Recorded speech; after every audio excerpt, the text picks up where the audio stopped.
Assalamualaikum warahmatullahi wabarakatuh. Alhamdulillah sudah menyelesaikan sebagian besar dari pembacaan sejarah kehidupan Nabi Muhammad SAW yang dituangkan oleh Al-Habib Ali bin Muhammad bin Husain Al-Habsyi dalam kitabnya Simtud Duror. Insya Allah kita dapat barokah. Dapat barokah itu segala-galanya. Ya, dapat barokah itu segala-galanya. Memang akhir-akhir ini di ceramah saya, khususnya bulan Rajab ini, saya terus-terusan ngomong cari berkah. Yang penting barokah, barokah. Karena diri kita ini udah mulai lupa sama berkah. Hidupnya kebanyakan sekolah, kepinteran. Jadi berkah itu nggak ada dalam pelajaran matematika. Berkah itu nggak ada dalam pelajaran fisika. Berkah itu nggak ada dalam pelajaran kimia. Berkah itu nggak ada dalam pelajaran biologi. Berkah itu adanya dalam Pancasila sila pertama, ketuhanan yang maha esa. Di situ adanya barokah. Kalau udah paham itu nanti insya Allah hidup. Gajimu segitu nggak mungkin nambah. Dan kadang ada orang hidup pakai matematika. Gaji saya 1 bulan 50 juta. Keperluan saya 1 bulan cuma 10 juta. Berarti sisa 40 juta. Oh, tenang dia. Saya punya saldo tiap bulan 40 juta. Dia lupa. Itu kalau nggak berkah, saldonya bisa habis bahkan minus 200 juta. Bahkan minus nggak 200 juta. Kok bisa? Ya, karena bulan kelima dia kena penyakit. Ya, dia kena penyakit. Buat berobat, uangnya habis. Kemudian dia pilot, jatuh miskin, double penyakit. Fisiknya sakit, hatinya sakit, akhirnya matinya stres. Naudzubillah min dzalik. Gara-gara apa? Melupakan barokah. Maka barokah penting, jangan pakai matematika. Ya, pakai yang namanya at-ta'ah, taat sama Allah Subhanahu wa taala. Nah, saya masih gencar menyuarakan yang nggak perlu disuarakan.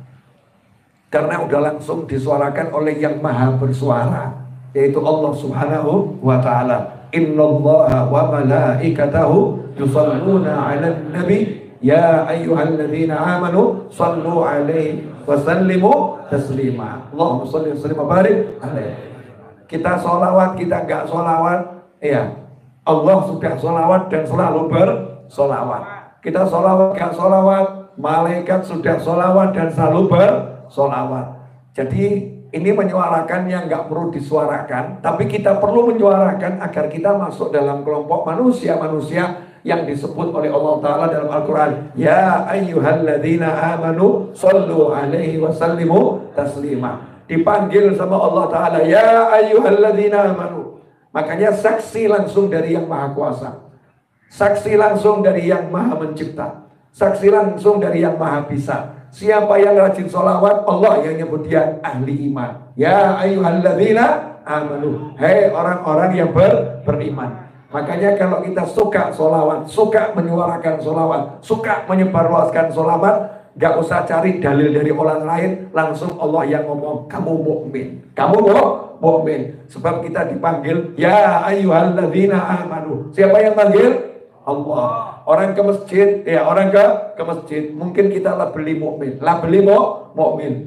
Ya, kadang orang sombong juga masuk masjid. Ya, orang pengen pamer, ya ujub sum'ah juga masuk masjid. Yang percaya sama Allah beneran, yang mukmin beneran, itu yang tahu hanya Allah Subhanahu wa ta'ala. Tapi kita wajib prasangka baik. Setiap orang bergerak ke tempat yang baik, kita harus prasangka ini orang baik. Kita itu boleh suudzon hanya pada diri kita sendiri. Saya yang belum baik, saya yang belum benar. Tapi nggak boleh putus asa, karena harus prasangka baik sama Allah. Lihat Quran kita, lihat Allah, jadinya semangat. Karena Allah maha pengampun, maha penyayang, maha memberi, maha. Sehingga nggak ada alasan buat kita untuk putus asa. Makanya kalau kita udah rajin sholawat, siapa tadi yang saksi kita mukmin? Siapa?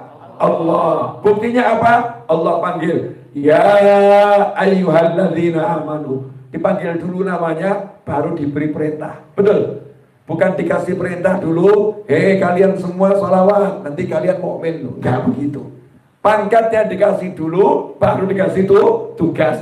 Berarti orang-orang yang bertugas sholawat adalah orang-orang yang udah pangkatnya mukmin. Makanya Habib Ali Habsyi rahimahullah dalam maulidnya sing tuduror di awal mengatakan ya min khawazil mu'minin, yang bisa rindu sama Nabi SAW, bisa kangen sama Rasulullah SAW, yang bisa banyak salawat sama Rasulullah SAW, itu mukmin, bukan sembarang mukmin. Min khawazil mu'minin, mukmin tataran jajaran yang paling khusus, senior, yang paling istimewa. Min khawazil mu'minin. Nah sekarang ini ada orang yang sakit, ada orang yang takut sakit. Takut sakit artinya takut sama penyakit. Ini penyakit yang bahaya nih. Karena penyakit itu makhluk. Banyak orang lupa ilmu tauhid. Segala sesuatu selain Allah adalah makhluk.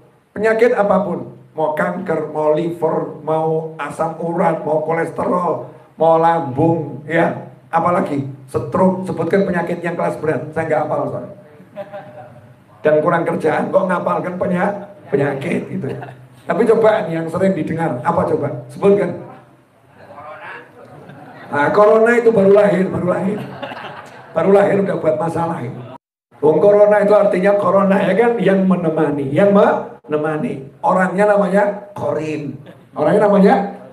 Jadi kalau corona nempel nggak mau pisah ya betul loh, namanya menemani. Korin itu hanya bisa kalau yang ditemani sudah mati. Kalau yang ditemani belum mati, dia tidak mau pisah. Tapi orang yang ditemani korin itu sehat-sehat saja. Gak ada judulnya ditemani kok mati. Ya, betul ya. Jadi mati bukan karena ditemani, mati karena memang dicabut Israel alaihis salam, berarti ajalnya udah tiba, kontraknya sudah habis. Gitu aja kok repot. Yang lain udah, penyakit yang lain jangan bahas corona, gak penting, bahas apa? Tumor, apalagi kanker, paru-paru, apa? Bolong, bukan lagi basah ya. Paru-paru lubang, jantung, itu udah jelas, jantung berhenti pasti mati. Iya, enggak, salah. Jantung berhenti belum tentu mati. Banyak orang yang udah jantungnya berhenti nyatanya hidup lagi. Mati itu dalam syariat definisinya bukan berhentinya jantung. Berhentinya jantung tidak berdetak lagi, mati, definisi dokter. Definisi mati dalam ilmunya Allah, ilmu Nabi Muhammad SAW cuma satu kata. Kalau ruh udah keluar dari jasad udah pisah sama ruh, manusianya dikatakan mati. Jantung tidak berdetak, seluruh fungsi tubuh tidak berfungsi. Kalau ruh masih di dalam, namanya belum mati. Masih hidup tapi gak ubah. Hidup tapi tidak bergerak. Itu nanti tiba-tiba bisa bergerak. Banyak kejadian saudara-saudara. Salah satunya teman saya di Makassar sana, udah disolatkan takbir ketiga bangun lagi. Yang nyolatkan langsung geblak. Untung yang nyolatkan tidak mati. Takbir ketiga, yang udah 3 hari dinyatakan meninggal, udah dimandikan, dikafani, bahkan diawetkan, ya bahkan diawetkan biar jenazahnya nggak membusuk, biar aromanya nggak terlampau, gitu kan ya, diawetkan. Pakai apa tuh namanya buat ngawetkan tuh? Formalin, udah dikasih formalin. Takbir ketiga hidup lagi. Sampai sekarang orangnya masih ada di Makassar. Kalau pengen ketemu nggak akan saya antarkan. Jauh Makassar ya. Cari sendiri di sana ya, cari sendiri. Jadi mati itu karena apa? Ruh pisah. Gak ada hubungannya dengan fisik. Penyakit itu makhluk. Makhluk jangan ditakuti. Takut kok sama makhluk. Takut sama yang menciptakan, yaitu Allah Subhanahu wa ta'ala. Takut sama Allah. Kalau udah takut sama Allah, gak takut sama penyakit. Ya sakitnya dijalani. Orang hidup itu kan resepnya cuma 2. Kalau nggak bisa 2 ini silakan mati. Silakan mati. Maksudnya walaupun kamu hidup, kamu sudah mati. Sehingga hidupnya nggak mungkin enak. 1, dapat nikmat, syukur. Alhamdulillah. Syukur. Kalau nggak mau syukur dapat nikmat, mati. Contoh, istri. Nah, ibu di atas tuh. Ya, yang udah punya keluarga. Bu. Ya. Punya suami. Disyukuri nggak, Bu?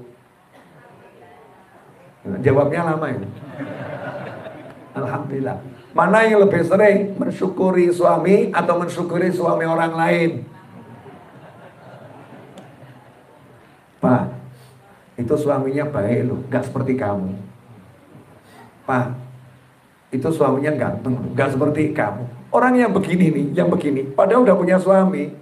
Suaminya ya alhamdulillah, dia ganteng loh. Kalau suaminya perempuan kan medeni. Suaminya kan laki-laki berarti kan ganteng, alhamdulillah, ya sehat. Suaminya ya nemeni. Mestinya kan dia ngomong sama dia, alhamdulillah aku punya suami. Ya, ini nggak mau gitu. Melihatnya yang lain, nggak mensyukuri yang ada. Hidupnya pasti susah. Orang kalau nggak bisa mensyukuri yang dimiliki, nggak mensyukuri yang ada, lihatnya yang lebih tinggi terus dalam urusan dunia, maka dia tidak akan pernah bahagia.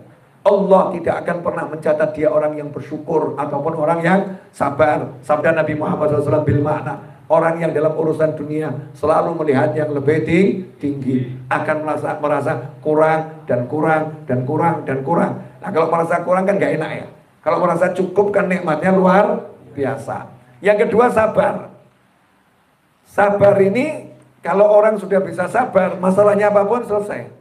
Contoh, bapak-bapak ini mungkin sering mengalami, mungkin loh, dimarahin istri, pernah enggak? Mau ngomong sering, istrinya di atas. Mau ngomong pernah, ini dusta gitu kan ya. Mungkin sering, seminggu bisa 3 kali, atau mungkin sehari 3 kali. Kayak minum obat ya, sehari 3 kali. Dan tingkatan yang tertinggi syukur. Alhamdulillah istriku sehat. Itu tingkatan tinggi. Nah, sadar saja Anda yang di hadapan saya ini tingkatannya ya udah sadarlah. Mau ngaku tinggi ya nyatanya belum tinggi. Kita ini kan singkatan al-keluh wal kesah. Dikit-dikit ngeluh ya, berkeluh kesah. Jadi kalau istri marah, maka kita pakai kendaraan namanya sabar. Sabar. Tahan emosi. Kamu tidak pernah ngasih duit saya, padahal baru ngasih 5 juta. Sabar, tahan emosi. Kalau bisa sabar, selesai masalah. Temennya nanya, Mas, kamu tuh sama istri model begitu kok kelihatan wajahmu bahagia. Jawab, yo gak bahagia. Nah terus sabar.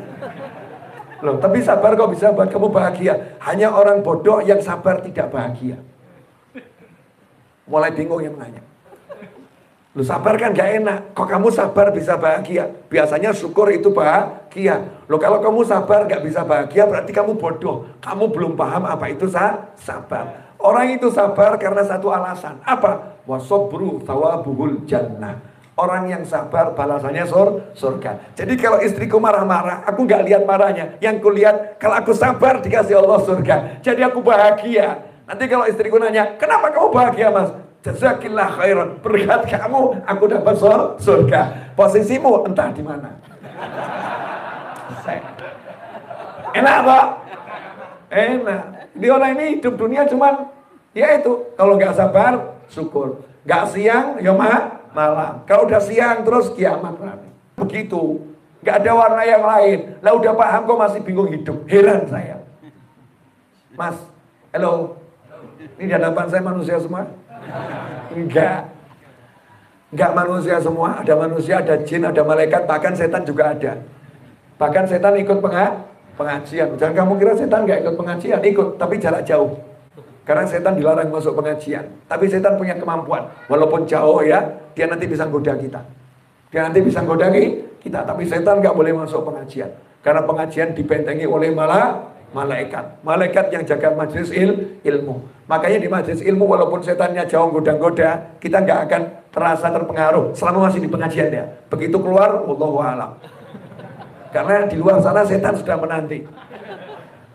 Setan udah menanti. Contoh aja, di pengajian ingat hutang, nggak akan suntuk.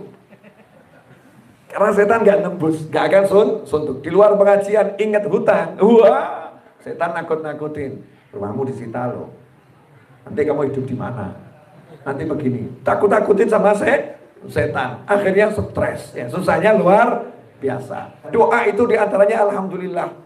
Doa yang paling mujarab kalau diawali sholawat. Apalagi kalau sholawatnya udah mengandung doa untuk kesehatan. Wah itu nikmatnya luar biasa. Alhamdulillah ulama udah ngajari sholawat tibbil qulub. Allahumma salli ala Sayyidina Muhammadin tibbil qulubi wa dawaiha. Ya Allah limpahkan sholawat kepada Nabi Muhammad SAW. Tibbil qulub, dokternya hati. Dokternya hati. Dan obat bagi semua penyakit hati. Ya, wa nur absar wa ziyaiha. cahaya bagi seluruh pandangan. Pandangan apapun itu cahaya ada Nabi Muhammad SAW ya. Kemudian tadi juga obat bagi tubuh-tubuh yang sakit, ditambah penutupnya cahaya bagi semua penglihatan. Artinya apa? Kalau selawat ini didawamkan dibaca, itu kita lagi tawassul dengan Nabi Muhammad SAW yang dokternya semua orang, obat bagi segala macam penyakit. Rasulullah itu obat SAW. Maaf, ini mungkin nggak dijelaskan sama banyak orang. Ada orang kadang mengkritisi Habib sama Kiai. Habib sama Kiai ini dikit-dikit orang sakit dikasih air. Orang sakit kok disolawati, nggak masuk akal. Pakai akalnya toh Bib. Ini sakit, kok kamu solawatin? Sakit ya, diobatin, bukan disolawatin. Ya, sakit diobatin, bukan disolawatin, nggak masuk akal. Oke, orang-orang yang cari akal, mari kita bicara pakai akal. Dudukkan dulu permasalahan, pakai akal siapa? Akal hewan, akal manusia, atau akal mukmin? Ya, akal orang yang beriman tentunya. Akal orang yang percaya pada Allah dan Nabi Muhammad SAW. Kalau akal yang kamu gunakan nggak dilandasi Al-Quran dan Sunnah dan ucapan para ulama, maka hentikan dialog mulai sekarang. Dialog ini hanya untuk orang-orang yang akalnya dilandasi Al-Quran dan Sunnah. Bagaimana Al-Quran dan Sunnah? Ayo kita pakai akal kita dengan Al-Quran dan Sunnah. Ada non-muslim sakit gak bisa berdiri, gak bisa berdiri. Dia sudah obati dengan semua obat yang ada di masa itu. Bahkan semua dokter di kampungnya sudah turun tangan. Turun tangan dokter yang obatin. Gak ada yang bisa menyembuhkan dia. Gagal semuanya. Padahal itu pakar. Ini kepala sukunya masih tidak bisa jalan, lumpuh. Ya lumpuh.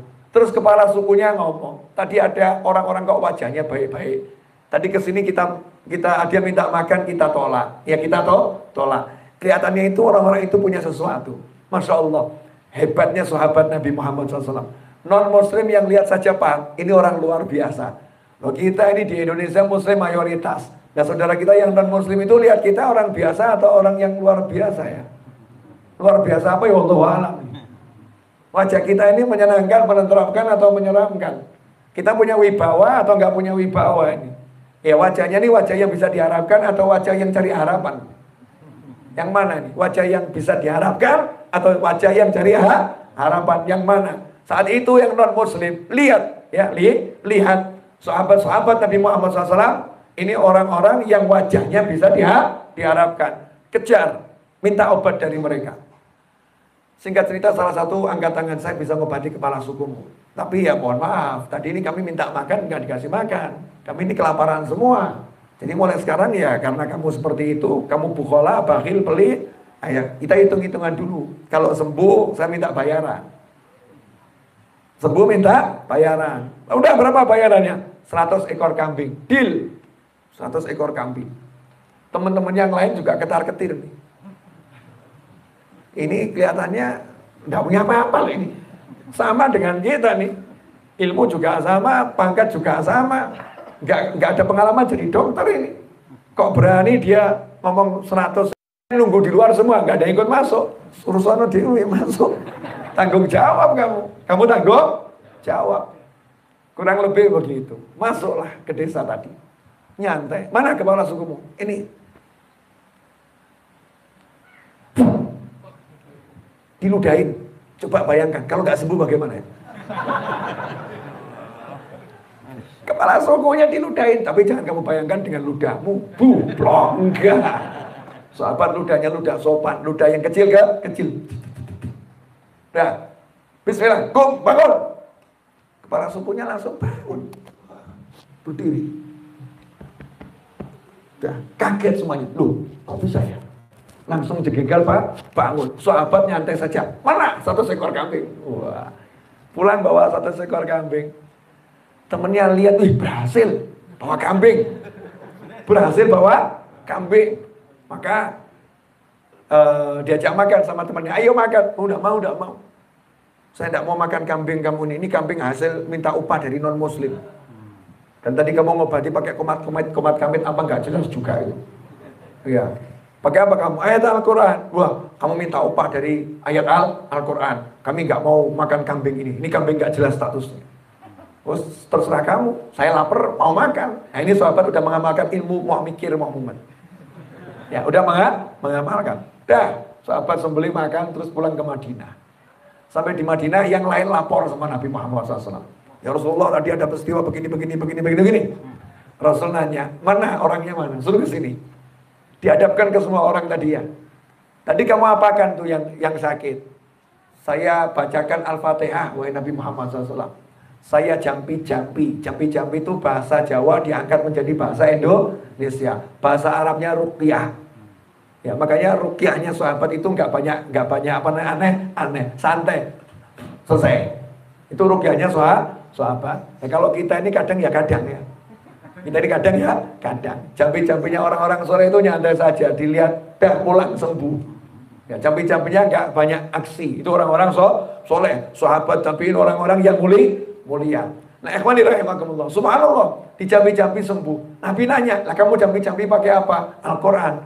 Al-Qur'an yang mana? Surat Al-Fatihah ya Rasulullah. Surat Al-Fatihah. Terus Rasul nanya, Nabi nggak ngajarin. Kamu kok tahu Al-Fatihah bisa untuk jampi?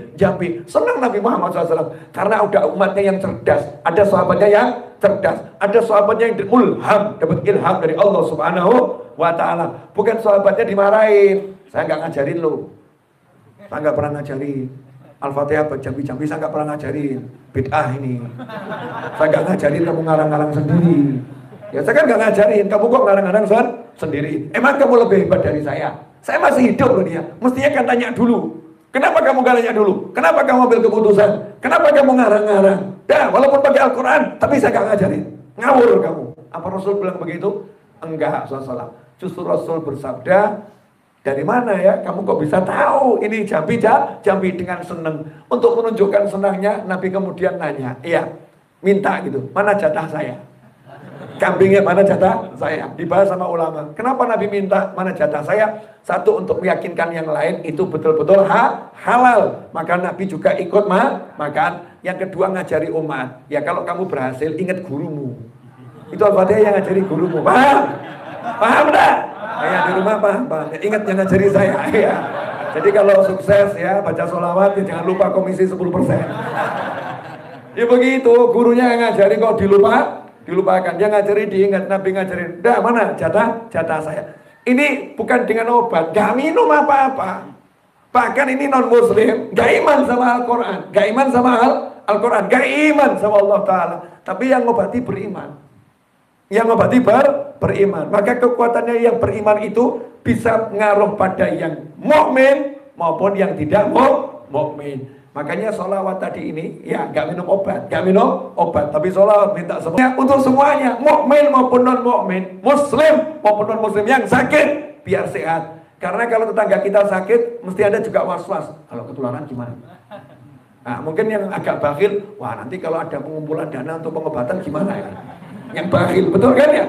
Tapi kalau kita ini semuanya kita doakan sehat, sehat. Hidup berbangsa, bernegara kan juga enak, bermasyarakat juga enak, hidup dalam satu komplek juga enak. Kalau semuanya sehat, maka baca sholawatnya tadi yang niatnya yang besar untuk semuanya biar sejenisnya orang sakit bisa sembuh karena yang menyembuhkan adalah Allah Subhanahu wa Ta'ala.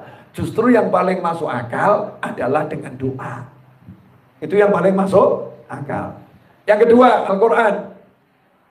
Nabi Isa alaihissalam. Nabi Isa alaihissalam itu ngobati nggak pakai obat. Dan penyakit yang ditangani Nabi Isa itu sampai sekarang pada pusing orang. Penyakitnya judulnya kematian. Orang mati, yuhyil mauta bi'iznillah. Orang mati, ya keluarganya pengen coba dihidupkan sebentar. Nabi Isa, yang mati cuma dipegang hidup. Gak kebanyakan gaya.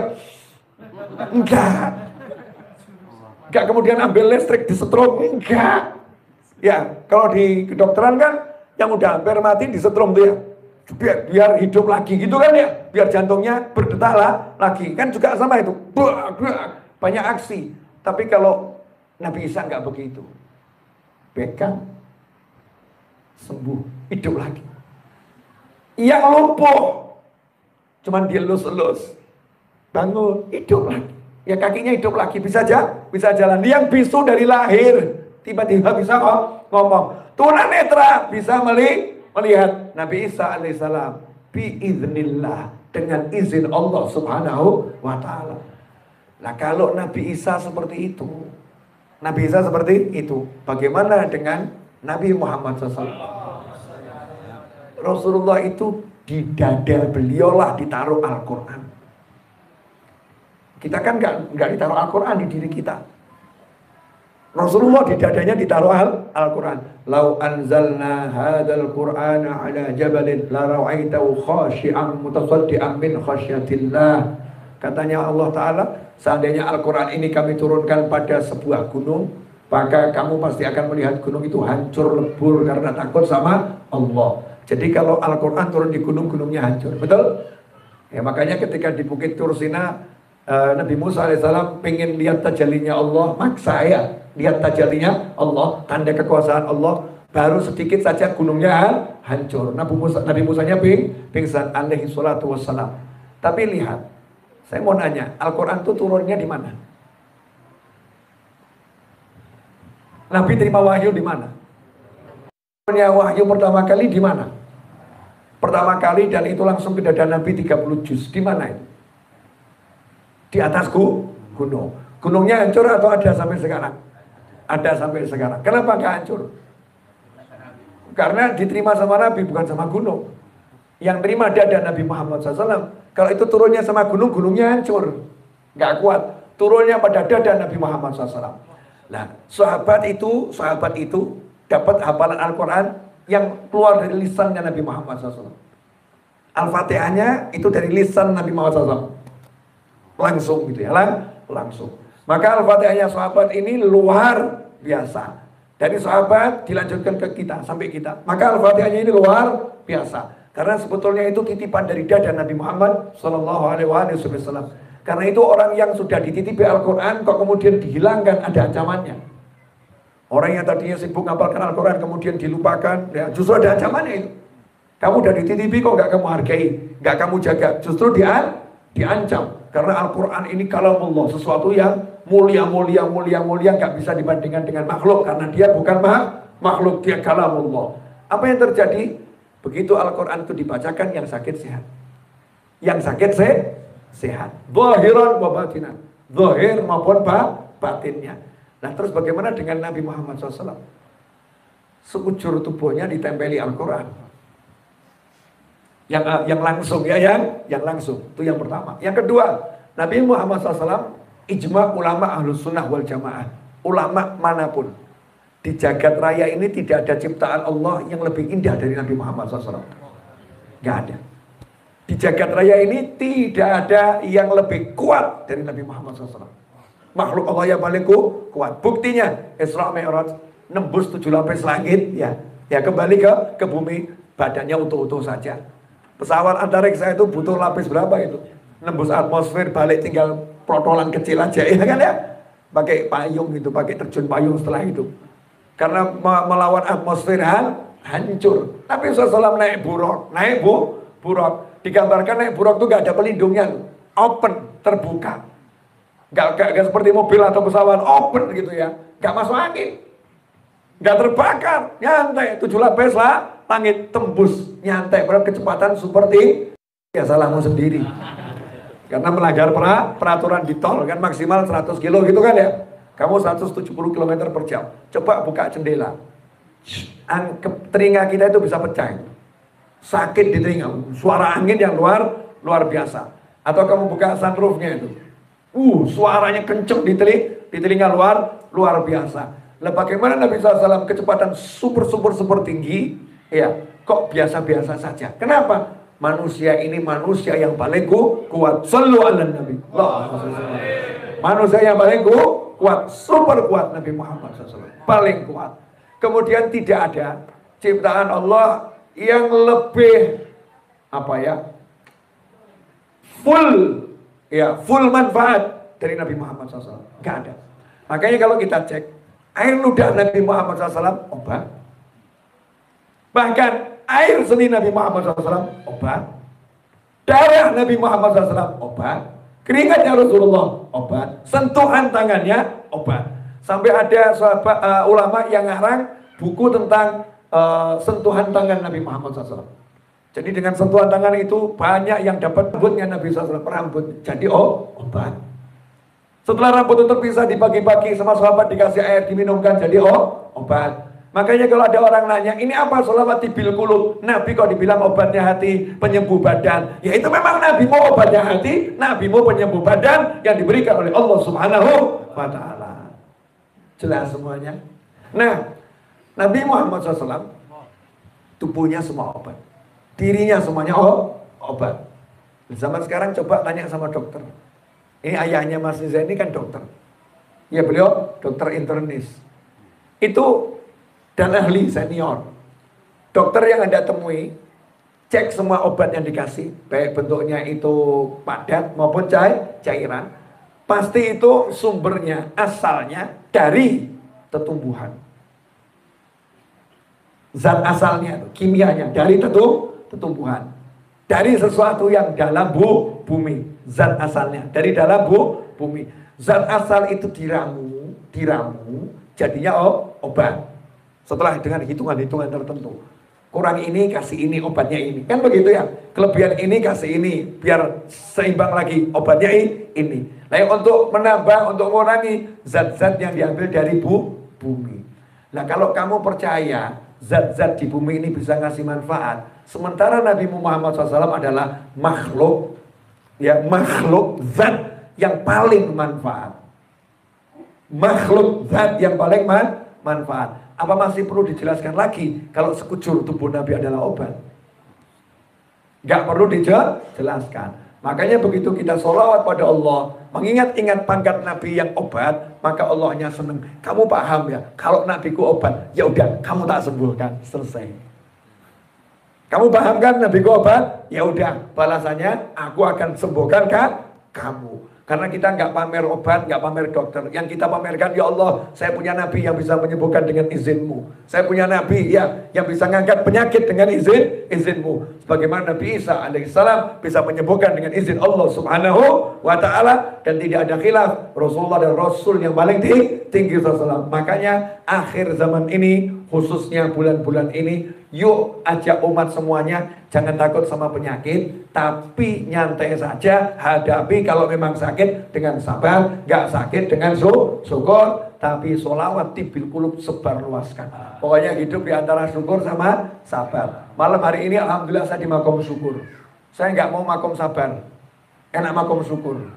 Pilih mana kamu, sabar atau syukur? Makanya guru saya ngasih wasiat sama saya, jangan pernah minta sama Allah sabar. Kamu kalau minta sabar sama Allah berarti minta diuji. Minta diuji. Karena sabar itu kalau ada ujian. Tapi kalau kamu lagi diuji, kamu harus sabar. Nah, orang sehat-sehat saja, tidak ada penyakit, tidak ada apa-apa, kok doanya, ya Allah beri aku kesabaran. Nah, minta diuji, habis itu istrinya marah-marah.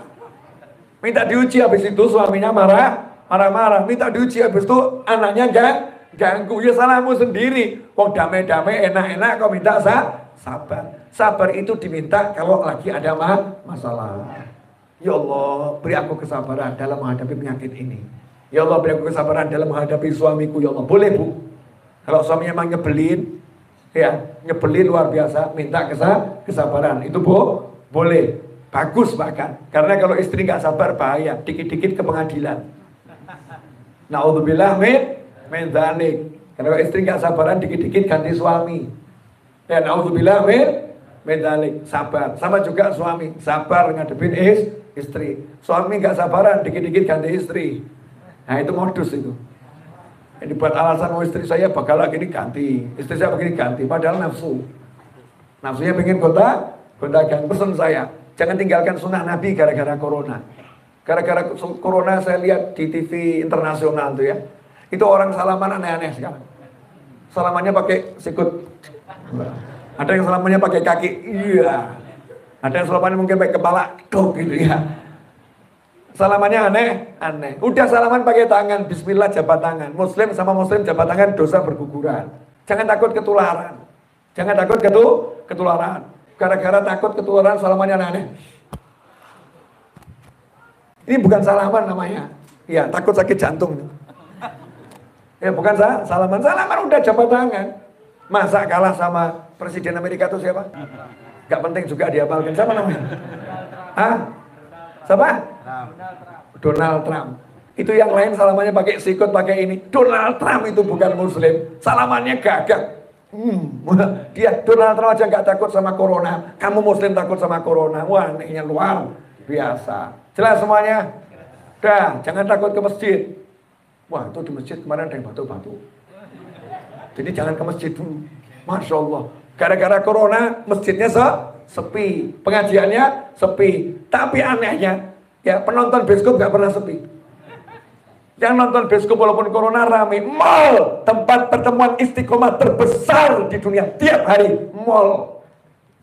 Tempat berkumpulnya manusia terbesar tiap hari, mall dan pasar. Itu tiap hari manusia kumpul istiqomah. Betul? Ada corona, pasar semakin ramai. Mall semakin ramai. Nah kok kamu tambah buat sepi pengajian? Kan anehnya luar biasa. Yang nyembuhkan adalah Allah Ta'ala. Yang mendatangkan obat adalah Allah Subhanahu wa Ta'ala. Maka angkat tangan, minta sama Allah Ta'ala. Mari kita akhiri kajian ini dengan 3 kali baca sholawat tibbil qulub. Allahumma salli ala sayyidina Muhammadin tibbil qulubi wa dawaiha wa afiyatil abdani wa shifaiha wa nuril absari wa diyaiha wa ala alihi wa sahbihi wa sallim. Allahumma salli ala sayyidina Muhammadin tibbil qulubi wa dawaiha wa afiyatil abdani wa shifaiha wa nuril absari wa diyaiha wa ala alihi wa sahbihi wa sallim. Allahumma salli ala sayyidina Muhammadin tibbil qulubi wa dawaiha wa afiyatil abdani wa shifaiha wa nuril absari wa diyaiha wa ala alihi wa sahbihi wa sallim. Amin. Kabul insyaallah. Saya ucapkan jazakumullah khairan. Mudah-mudahan berkah buat semuanya.